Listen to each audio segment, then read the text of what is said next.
Hey, everybody, I'm John Granado. That's Josh Jordan. You can hear us on ESPN 97.5 and 92.5. Josh also does a lot of work for SportsMapHouston.com. Hit subscribe if you haven't yet so you get all of our content here at SportsMap HOU. Josh, does the Astros experience put pressure on Dana Brown to perhaps overspend or does he have to make a deal because they're in win-now mode? Do you feel like you have to do this over the next couple of years, that this might be slipping away? I think Dana might feel that way, just, with Altuve's contract and Bregman's contract on the horizon, that he might be like, let's push all our chips in right now. And, we've heard that, maybe he's not looking to make a home run type deal. It might be a double or single. I was listening to your show earlier today. Dana might be looking to swing for the fences a little bit, right? Yeah. No, I don't know why he would be conservative. I think, you lessen expectations on, we're just going to try to hit a double. Because if you say, we're swinging for the fences, we're going to get something great, and then you bring in Lucas Giolito, then you're like, wait a minute, that's swinging for the fences? That's like a fourth starter. That's not what we're talking about here. So I think he wants to curb expectations and then come up with a big move. Like when Verlander came here, everybody's like, wow, Justin Verlander, that's awesome. I don't know the same response for a Zach Greinke, but Dana Brown, listen, the Braves did unbelievable things at the trade deadline when they won the World Series. They got three brand new outfielders that played huge roles. So Dana Brown ain't afraid to go out. He sees what you can do in the trade market to help your ball club. And I mean, we're hearing he's talking to the Cubs about Stroman. We're hearing stuff about Cease. Blake Snell maybe could be a possibility. So he's at least doing his due diligence and kicking the tires on all these guys. So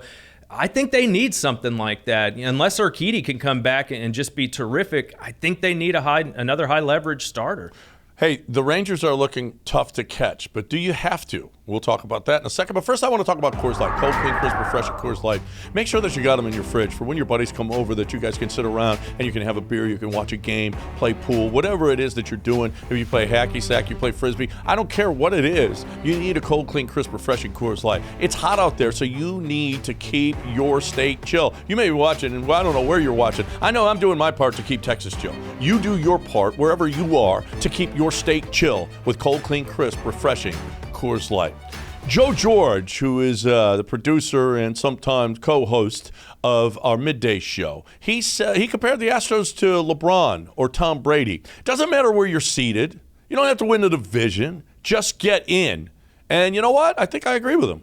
I do too. I mean, until somebody knocks off the Astros in the AL, I think they have to be the maybe not the betting favorite, but I would put them as the betting favorite because they've proven it every single year. And you look at the comments from Derek Jeter just a week ago. Who did he pick of the team that's best built for the postseason? Jeter said the Astros. Until you knock them off, you can't rule them out. And we saw last year, it's not impossible. Matter of fact, it happened a couple of times where the road team went, and you got to win 2 games on the road, and they did and advanced. And who wants to name one team that would like to get the Astros in the wild card round? Nobody. Nobody wants to deal with that. And it'd be nice to get your rotation set up. And if you get that bye and win the division, my point is you will get the bye if you win the division because the Central's so crappy. But if you don't, it's okay because once you get into the playoffs past that wild card round, we saw it with Yuli, him getting that extra rest with all the days in between games. I think that could come in handy for guys like Abreu and guys like Yordan and Altuve. When you're not playing every day in the postseason, you can kind of rest up and be ready to go.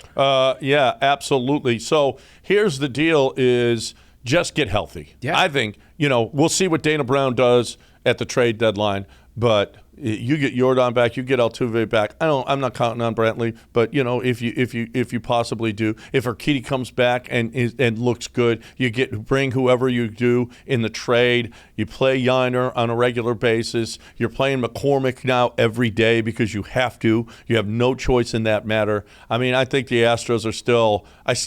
I'm with Jeter. They're still the team to beat. I don't care what seed they are. Yeah, and I see how you slipped in there. They played Yiner every day. I don't know if Dusty will go along with that, but let's hope he does. And you know what? Maybe he will, because, he was starting Dubon in center every time Verlander pitched last year. But once the playoffs came around, Dubon was not starting in center. So we see that Dusty's a little different, how he manages his club in the regular season versus the playoffs. I hope he listens to you. We haven't seen him take Maldonado out, though. No. We just have never seen that. So it's going to be awfully difficult for Papa to get that job done. It probably ain't happening.